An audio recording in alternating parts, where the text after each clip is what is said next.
Welcome to the third installation of Inkwa Talks mini chats. And today with us, we have a special sister to me. She is an artist, she's a vlogger, she's a creative of all kinds, she's a businesswoman, she's a mentor, she's a mentee, and she's a very talented tattoo artist, Imani K. Brown. Hey. Not the cue the audience. How are you doing today? I'm good. How are you? I am good. It's been a crazy day, man. It's been a crazy day. I had a race with my apprentice. I let him win. You did what? Yeah, I had a race with my apprentice. He called me old, man. I couldn't have it. But I am old though. I'll take it. Yeah. I'll take that old man money as well. I'm not racing with my apprentice unless it's tattoo wise. Then I run circles around you. But to go outside and race, no, I run like a duck. We're not doing that. Yeah, I struggled today. I'm not even gonna lie. Really, I thought I was 23 and I'm not. But No. But yeah. I mean, I've met you a couple of times now, and the first time I met you was 2015. I think it's 2015 or something. No. It seems longer, but I think it was about 2015. And I remember the first time I came in the studio, and you was like, yeah, who are you? Why are you here? Stop! Yeah, I was a bit, you know, I'm the guest artist. She was like, oh, is she okay? As soon as you knew it was me, you welcomed me straight in, and we chilled and went for lunch, and it was cool. Yeah. I needed to know. I'm the protector of the house. So you most definitely was. You most definitely was. But I obviously on the last episode I spoke to Chris, and I was talking about the house, pins and needles, and I know that's where you were working at the time. Is that where you started working? How did you get into tattooing? I mean, technically, yes and no. I started working with Chris, but we were at Northeast Tattoos, but I did help him open pins and needles, and pins would be where I would become a professional tattoo artist. I was an apprentice. I was still in my, I was a year and a half into my apprenticeship, I think, when we moved over. So it was like 6 months more that I was apprenticing at pins and then starting my professional career. And how did you find transitioning? How did you find transitioning from an apprentice into an artist? Did you feel like there was a pressure? No, I felt like I was shorted. Like I wanted like balloons and like confetti and stuff to happen. Like I wanted like this clear, you are now a tattoo artist line. And it's not really that line, especially with Chris, because Chris is just really chill. So literally, if I didn't, I'm very cautious and sensitive about crossing lines and following rules. So I knew I knew what certain rules were for me as an apprentice and what I could. And, you know, you have rules of what you're allowed and not allowed to tattoo, all that good stuff. So we move over to pins. And again, a year and a half in, so he's trusting me a lot more. And I'm still asking questions, like I'm texting, I'm calling like, hey, this came in the door. Can I do this? Hey, this came in the door. And after a while, I think he just got tired of me over communicating and legit was like, Imani, you're an artist. You don't really need me anymore to tell you. And I was just like, what? Like, I wanted like balloons and confetti. And you wanted a clear line. I wanted to be able to like cartwheel over it and stuff. Like, it was just like, welcome to the world of tattoo. You've been doing this for some time and now you can move on to other things. But he got me a next gen machine in blue, and I was like, that I guess that's clear enough. So the transition was really blurry. I don't think there was really any transition more than I think like personal development as an artist. So after a while, you know, I think as artists, we all go through transitions, and the same transition that happened from apprentice to tattoo artist still continues to happen every few years, where it's just like, all right, this is comfortable. I want to beef this up now. I want to add on something else. So I think, I still get stuck in that rotation. It's fine, I guess. But it wasn't that much of a transition at all.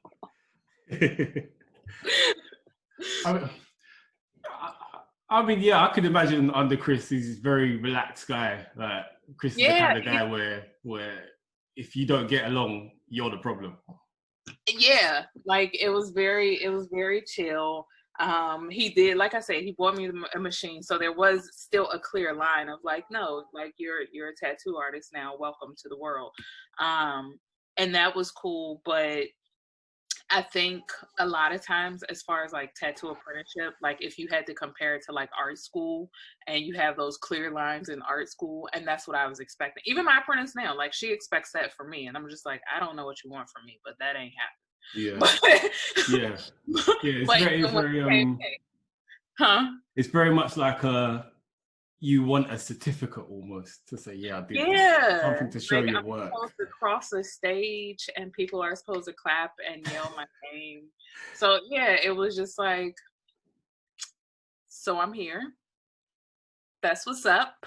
Next tattoos. Well, I mean, Pins was always a busy studio, so I don't imagine you had time to even think, shit, I want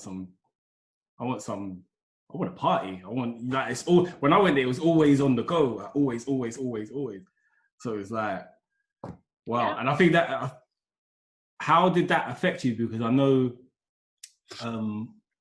like myself, we suffer from a little bit of anxiety. Mm-hmm.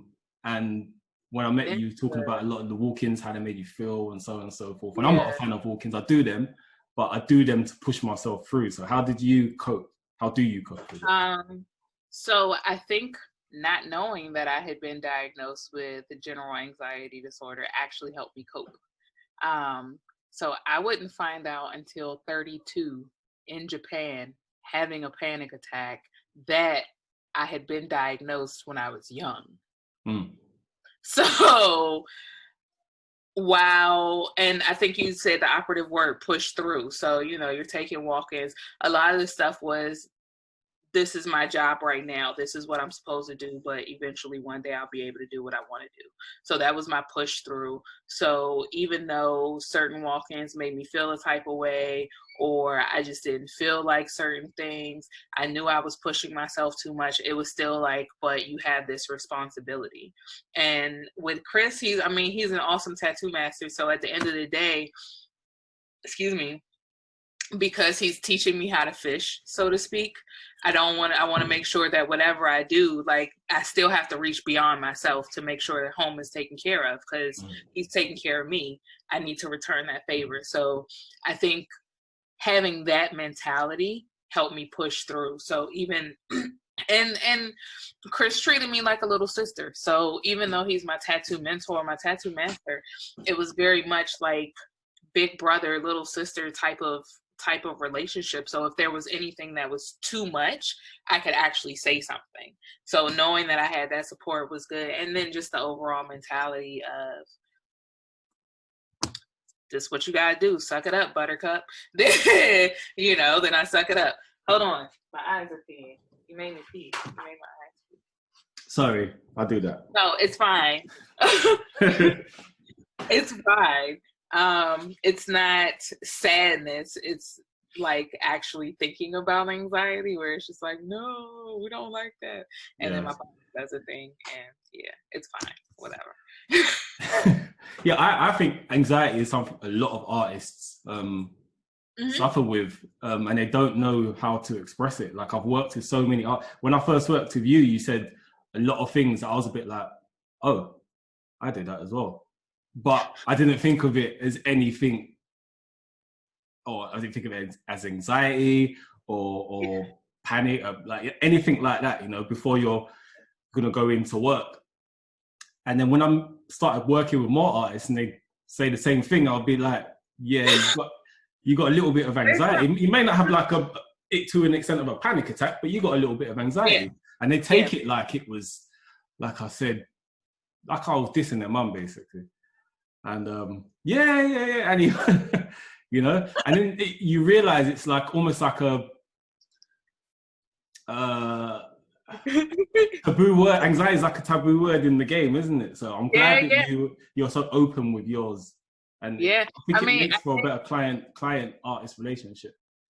I think also just in Black community alone, like just talking about your own wellness is taboo in itself. You know what I mean? I started attracting customers who have the same, you know, I guess I'll say learning curves. We won't call them illnesses. We just, you know, we jive different, whatever.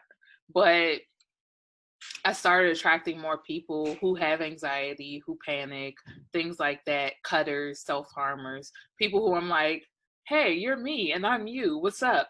And even in that, it was one of those things where it's just like you learn how to cope. Customers would extend certain kindnesses to me that just tattoo lifestyle alone doesn't really allow itself. Like, I had to learn from my customers how to do self-care so that way I could actually manage my own anxiety. And that's been extra special. It's still a learning process. It's fun. Because they yell at me.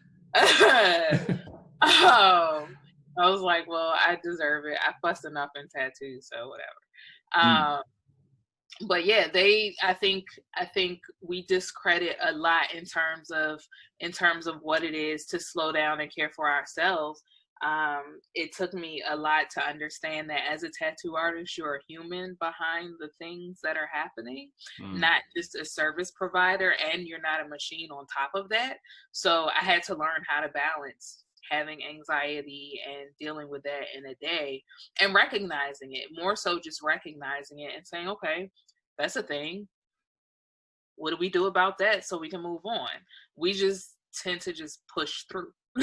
You know what I mean? So I would get it where a tattoo artist would feel like you were actually like what you say about my mother, because we don't stop to think about those things. We just push through. It took customers for me to actually slow down and be like, I think that and the panic attack in Japan, because Japan I was void of the tools that would actually, I guess, that I would normally cope with, that I would push through with. So before you know it, I don't have anything to actually push through with. And before you know it, I just end up having a whole panic attack on the street and I don't even know what happened. Meanwhile, my friends are all like, oh, it's fine, Imani Chan, you had a panic attack. Why do you know this? Yeah. Why do you know this? You know? So I can see how artists would be like, because I felt the way. I felt the way even when friends were like, oh, it's fine. I'm like, no, you don't understand. What the F? You know, and I'm just like, why do you even know what this is? Why does it have a name? Like, why can't I just function and push through? But then being able to recognize it now, the same way I can say, okay, well, my eyes are peeing and wipe my eyes and go on. I couldn't do that a lot of times before I pens. It took a lot of therapy, a lot of self-care, a lot of customer lessons, because they definitely fuss when I'm not well and I still be trying to tattoo. So yeah, they fuss. I thank them. So yeah, it does. I think the anxiety definitely does play a role, and I always try to find a way to make to see the good in the bad. So I kind of use it as I don't know, because you might be anxious about, oh, you've got this design and it's really tough, and I can feel that this client wants extra from me, and you're a bit like, oh, fuck, I'm anxious to even draw for this person, and you kind of have to kind of say, well, fuck it, let me use this anxiety and make it the shit, make it dope as fuck, and then turn it around and just drop it on them. And then, but I mean, I know your anxiety pushed you into going into a private studio, and when I met you last, I can't remember what year that is, I'm not even trying to remember what year that was. That was like what, 3 years ago? Yeah, you was just moving in there. Yeah. Yeah, you took me around the building. I think Satchmo. Yeah, he's across the hall. like, look, he's a whole tattoo shop now. Like, he's got 3 spaces, like 6 artists. That's insane. Yeah, it's booming up here. Yeah, and it was all growing. Like, how have you settled into your studio? How are you growing into it? I'm growing into it nicely and also growing out of it fastly.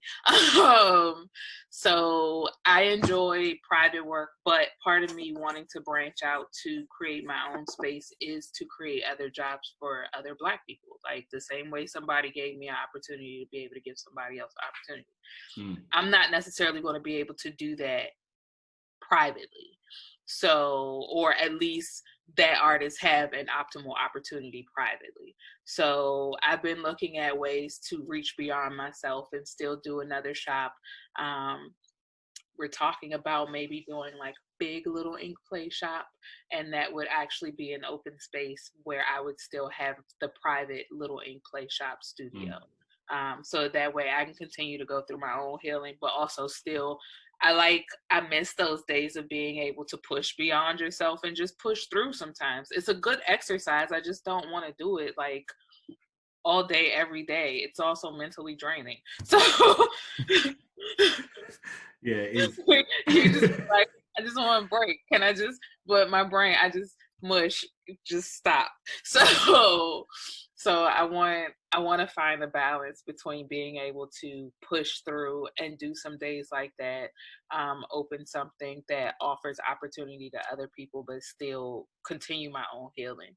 But also, because it's a little space, I'm learning how to use the interwebs to make it a bigger space. So I always say it's a small space with a big heart, because there's still other things that don't have to happen inside the walls of Little Ink Play Shop that still lend itself to tattoo talks, Zoom, certain things where it's like, we don't have to be in the same space and we can still catch that vibe. So it's, I'm thankful for that, and being able to, I guess, fill myself out as an artist. Because what's funny is I wanted bare walls when I came in. Did you? Yes. I couldn't imagine that from you. I wanted and it's crazy because everybody is like, how did you want that? I wanted a very minimal, like this pink wall to be pink like this, but I wanted all the white walls to just be white. Nothing on them, not even tracing paper as far as being a tattoo artist. But then as I moved in, unpacking work, and I was like, I have a body of work? What? When did this happen? All of that's from anxiety from pens. So I was working through stuff, and before you know it, I have a body of work where I can actually move into my space and get to know myself and my own artistic voice that I didn't even know I had or was cultivating. But again, like you said, turn that anxiety into something else. And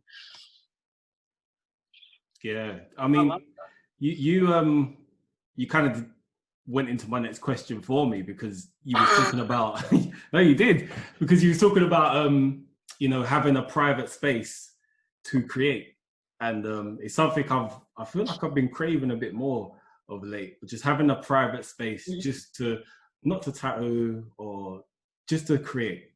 Because I think when you said you didn't want nothing on the walls, I was thinking, okay, you might have wanted that, but having your own creative space, inevitably your work is going to just start spreading, because you're just going to circle yourself in your space. Yeah, and it spreads fast. It's literally like you're talking to yourself, but without words. You know what I mean? Like you're actually seeing what's in your head, and you're like, oh, I didn't know that was a thing. And it's like this whole conversation with yourself. I'm actually disappointed in myself that I discounted the power of something like that. But I guess you gotta do it to actually appreciate it. I definitely wanted white walls. Come in and they're like, oh, but this space up there, like right above my tattoo, above my station, it's a very blank white strip. And literally people come in and they're like, so what are you planning on putting up there? I'm imagining that since it's still blank, it's going to be something special. And I'm just like, no, I just wanted clean lines, like clean stops. Wanted it to go all the way around that way. But now that you pointed it out, now it's annoying. So now I gotta put something in it. Right. Yeah. Well, remember, creation starts with nothing. There's nothing there. You know what? Page, it's true. A voided earth, whatever story, creation starts with something, nothing, rather, and then ends with something, ends with a result. Yeah, we're all part of creation, and we're creators. So I suppose having your own space would only bring more creation. And you created a lot. Like, you've done a lot. It's a vicious cycle. Yeah, I've been looking on your page. Like, right, I need to step my game up. Like, I'm very inspired by you. Very inspired by you. Like, you've got books. And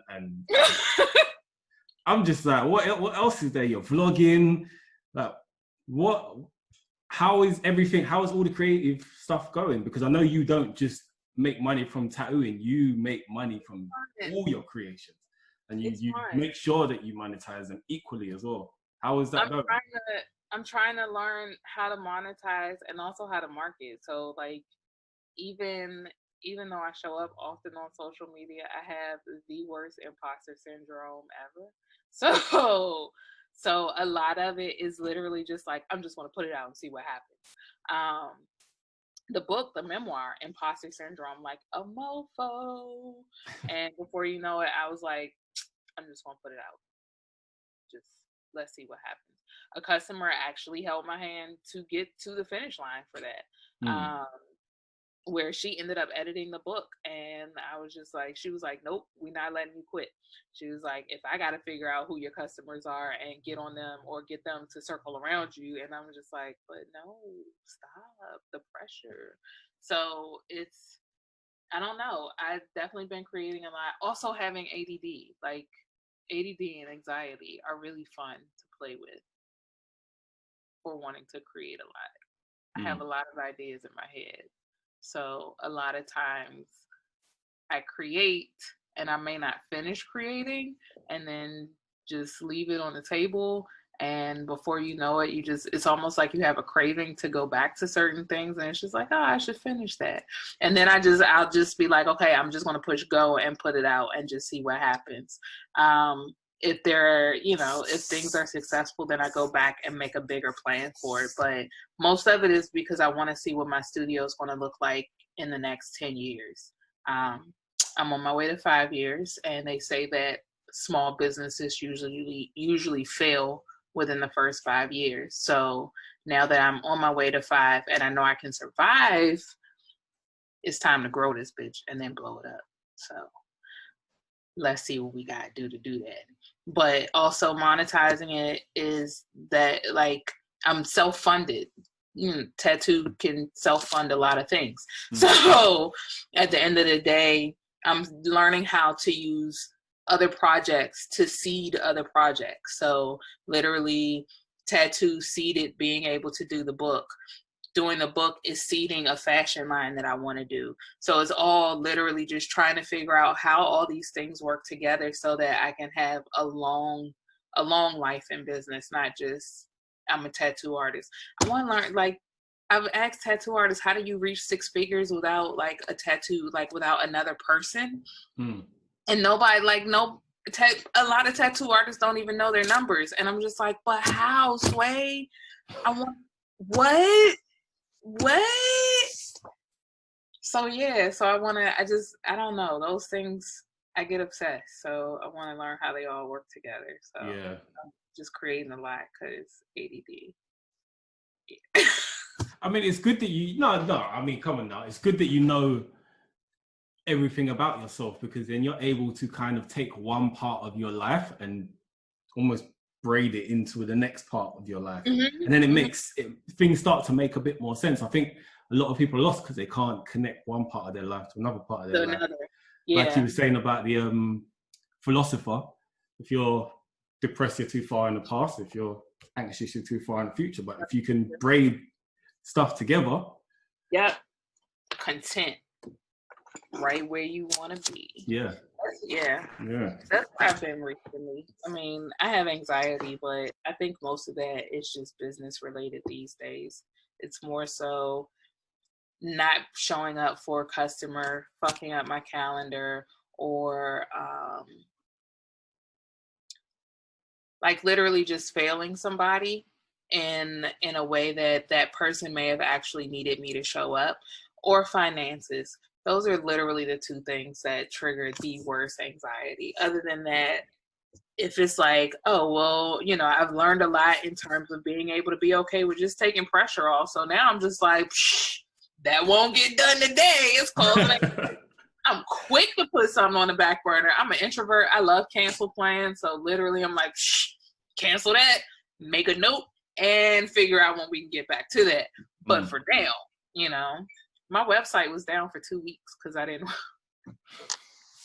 it was causing anxiety. My boyfriend was like, what are you going to do? I don't know. I'm going to sit here and I'm going to chill with this anxiety until I can get to it. But, you know, so. Yeah. And it's almost like another person. You have to literally sit and talk to yourself for a minute, for a good minute, and just say, look, come on, man. Like, you need to get up and do something about this now. You know, like procrastinating for a hot minute. Come on, step. And I do, I call it like, you know how like you test the water, so you like put your toe in to see if it's too hot, like type of deal. That's what I do. So literally, like if it caused that much anxiety, I'll walk away from something and then I'll be like, okay, but we know we need to get this done, and I'll keep like writing it on my calendar until I get it done. Like just keep repeating, okay, website. Okay, we didn't do it today. We're going to put website on the to-do list for tomorrow. But every day it would literally just be, I'm going to open it up. I'm going to give myself, what me and my boyfriend give ourselves 8 minutes to decide whether we like a movie. I use that same concept for deciding whether something is worth my anxiety for that moment in time or that day. That makes sense. I literally be like, I give myself 8 minutes. If I want to throw this computer, we're going to close the computer and we're going to go draw. We're going to go color. We're going to go do some tattoo artist stuff. And we're going to forget about being a business person for 5. It's fine. It's fine. Yeah. We'll come back to it tomorrow. Yeah. I mean, that's one of my struggles as well. I'm a bit of a scatterbrain sometimes. I like, you know, I'll be like, right, I'm going to do adult stuff. And I've got a notebook that I try to write down my week plans in. And some weeks I skip and, you know, but it's very hard as an artist to not want to be arty 100% of the time. Yeah. You know, and I think that having to deal with the business side and numbers, I'm like you, I'm intrigued about it, but I don't know shit about it. So I need to learn about it.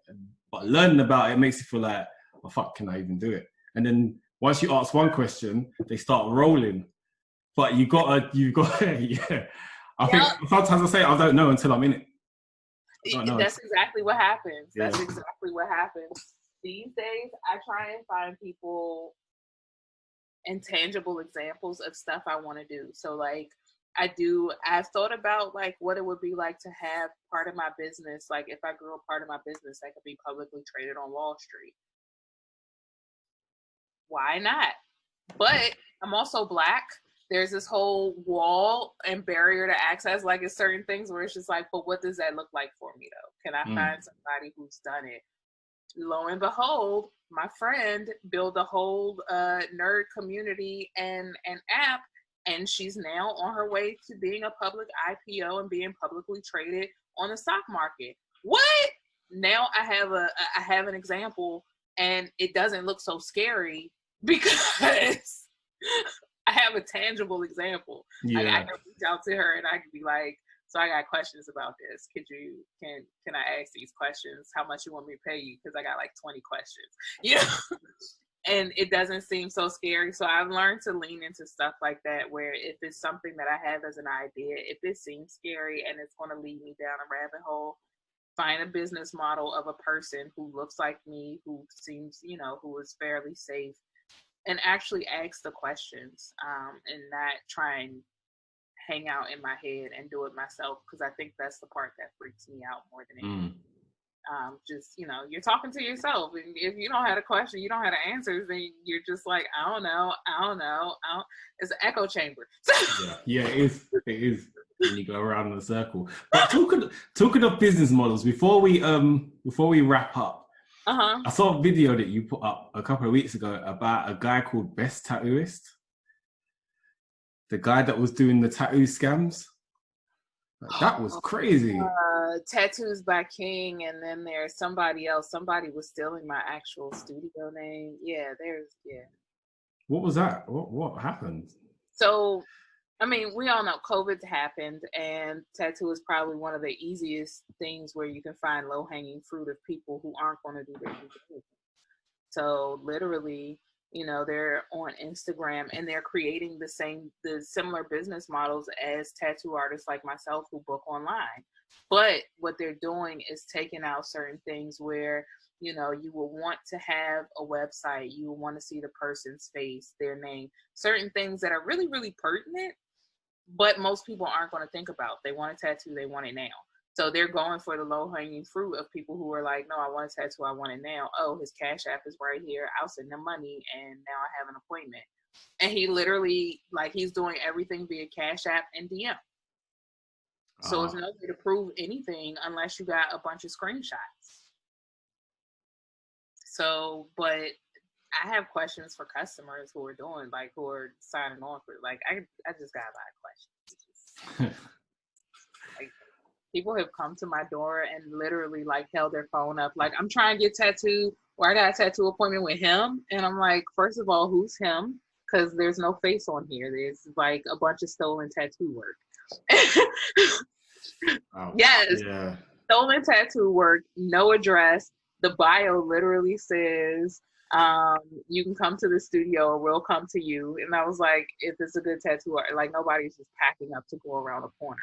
It's not really how that's working out. So it's I'm not really mad at it. That's the sad thing. I'm just business favors innovation, and technically they're doing what you're supposed to do in business. It's just not for the right reasons. It's just really sinister, Yeah. So it's damn, that's good. You saw the loophole, but I'm still but why though? Yeah, some pubescent youth that just needed some money to get some video games or some shit like that. Either that, it could be if anybody's hurting in the area in terms of being able, if they were past tattoo artists or scratchers or something like that, where they know those loopholes. And it's a lot of people look at tattoo and they see how easy it is to actually get money because people don't do their due diligence. So at the end of the day, that could have been anything. That could have been, I don't have money to feed my kids, so let me scam people. So, you know what I mean? Yeah. It could be just that drastic, and it could be as simple as it's a 12-year-old scamming people because they want a video game. Yeah. Exactly. There's many ways to look at it. I always try to look at it as it's just the kids. But then even if it's the kid, it's why is the kid doing, why is the kid in the situation to do it? But yeah, it's not cool. It's not cool regardless, Hold on, opening my door. Okay. Who is it? And for those of you who haven't seen the video, be sure to check out Imani's Instagram and you can see the video there.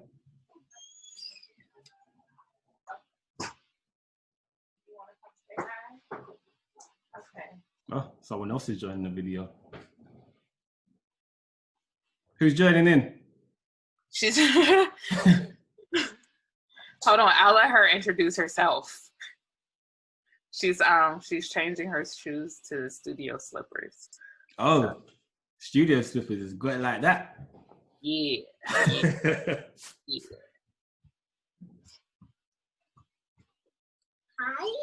Hi. Oh wow.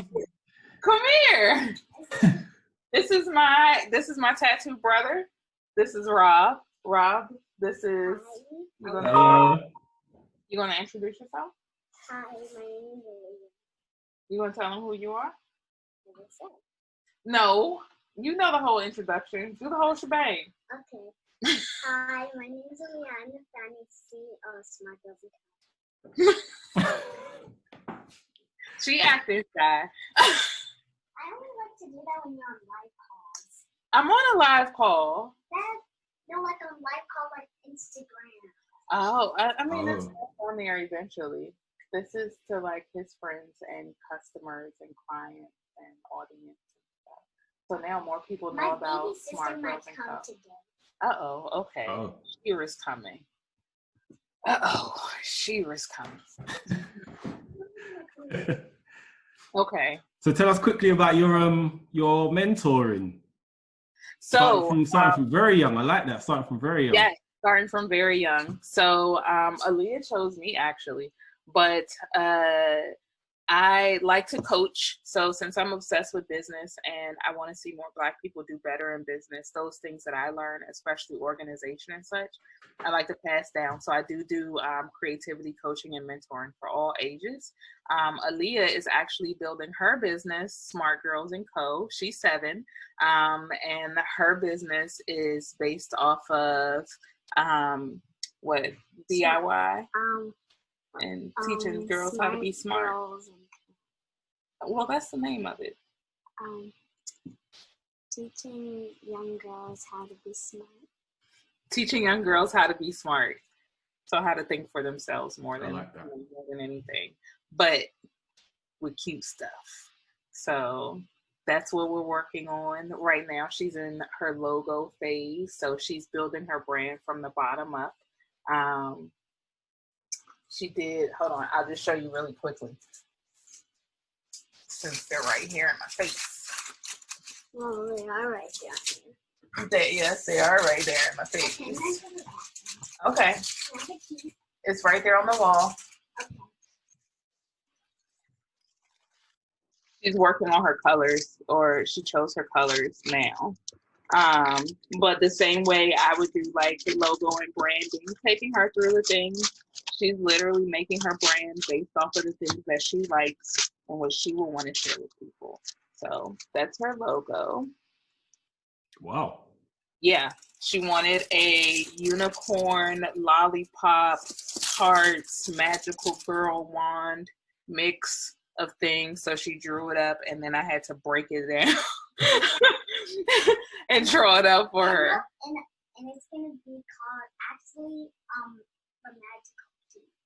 Oh, and it's gonna be called the magical key. Things Magical key. I wasn't privy to this, so. You live and you learn. Yeah. She just made it up right now. So she's inserting that into her business, and I'm with it. That's good. So yeah.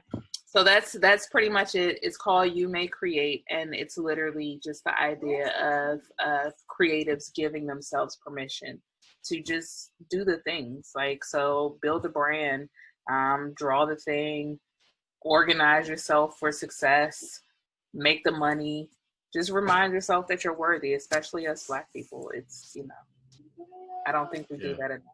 We're definitely more than worthy of a lot of the goodness that comes to us, but we kind of pit it back at other people. So I'd like to see that stop. Yeah, no one else could survive what we've been through as a people. So, and that's a fact. Yeah. On the other wall, going out the door, Leah, but don't fall, because I don't have insurance for you falling. Okay. Yeah, look, as I talk about people falling. So that's pretty much me mentoring and coaching. Just, each one teach one. So just passing the things that I'm learning along as well as I can, so we can all get the bag. I like that. I want more than one bag though. Yeah. I mean, that bag could be as big as we want, and they could be made of like multiple bags. But yeah. I need that Scrooge McDuck bag, that kind of bag. Yeah, that one, the big giant one. Yeah, with the big circular safe door, that kind of bag. I'm wholly here for that one. Yeah, definitely. So tell us where we can find you, all your handles, your Instagrams, and your vlogs, and all your things. In my vlogs and such. So you can find me at littleinkplayshop.com. It's Little Ink Play, INKPLAY shop.com. Just the way it sounds, all one word. Very easy. After that, it brings you right to me because I tattoo here. And Smart Girls and Co. And Smart Girls and Co. And Smart Girls and Co. Yeah, Of course. you'll be able to soon find Smart Girls and Co. Once she has everything up and ready. You'll be able to find her through Little Inkwa Shop as well. Brilliant. Brilliant. Well, give thanks for being on this show. Oh, thank you. Thank you. And we will definitely have to do it again in the near future.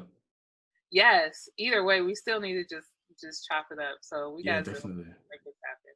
Yeah. It's been good. It's been good. I was thinking in my head, it's going to be a short chat. It's going to be a short chat. But we always end up chatting for hours. Dude, So, last time we were at Bus Boys and Poets for like 4 hours just talking. Go. Like we finished eating for like 20 minutes. So, yeah. But I'll let you go and be a good mentor. Okay. And I'll speak to you soon. All right. I love you. I'll talk to you soon. Love you too. Bye-bye. Bye, bro.